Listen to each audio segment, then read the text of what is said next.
afternoon po everyone and sana medyo safe tayo dyan dahil sa malakas na ulan. So bago tayo simula sa performance ng Serenata, magbabasa lang ulit ako ng letter from Freedom. So sabi, Hi Jay, I like you and I love when you look at me in the eyes.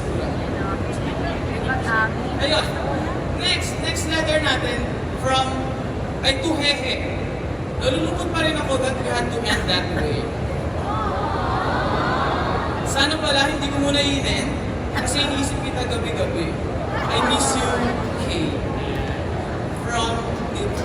Ayun. So, for our song, kilala ito as Lovebirds Anthem. And ito ay isang umiting tungkol sa wagas at dapat na pagmamahalan.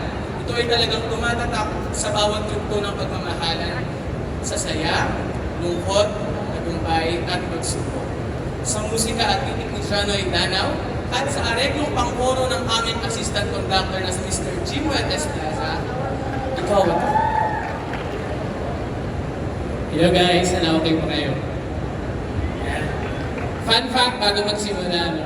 Inareglo ko itong kanta, hindi lamang para sa PUP Bagong Ibig Serenata. Inareglo ko talaga to para sa taong pinakamamahal ko.